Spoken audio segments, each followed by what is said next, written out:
Kita buka dengan informasi pertama, Saudara, terkait penetapan tersangka terhadap Tengku Munirwan dalam kasus benih IF8.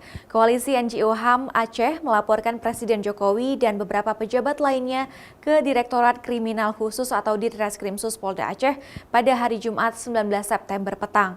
Menurut Koalisi NGO HAM, mereka dilaporkan karena memiliki peran besar terjadinya penyebaran benih pada IF8 yang belum memiliki sertifikasi tersebut. Koalisi NGO HAM melaporkan Presiden dan sejumlah pejabat lainnya di Aceh kepada Direktorat Reserse Kriminal Khusus Ditreskrimsus Polda Aceh. Selain Presiden Jokowi, pejabat lain yang dilaporkan Koalisi NGO HAM Aceh ke Polda Aceh yaitu Gubernur Aceh Irwandi Yusuf, Ketua Cakra Aceh dan Kepala Dinas Pertanian dan Perkebunan Aceh. NGO HAM Aceh melaporkan Presiden dan sejumlah pejabat Aceh karena dianggap pihak yang memiliki peran besar terjadinya penyebaran benih IF8 yang berujung pada penetapan Tengku Munirwan sebagai tersangka dalam kasus benih padi IF8 yang berlokasi di Nisam, Aceh Utara.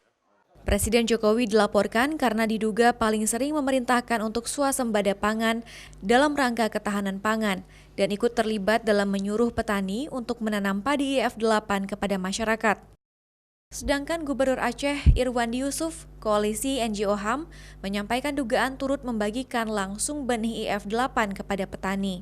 Dalam hal ini, Presiden juga melalui tim pemenangannya yaitu Cakra 19 juga secara tidak langsung sudah menebarkan benih padi di Aceh, benih padi yang tanpa sertifikat tadi F8. Sementara itu, Koalisi NGO HAM Aceh juga memberikan apresiasi kepada Polda Aceh yang berhasil mengungkap peredaran benih padi IF8 yang dilakukan oleh Tengku Munirwan di Aceh dan mencari aktor lain dalam peredaran benih yang belum ada sertifikat.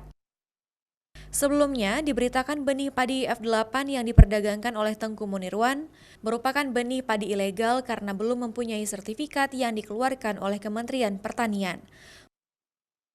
Mustajab, Kompas TV, Banda Aceh.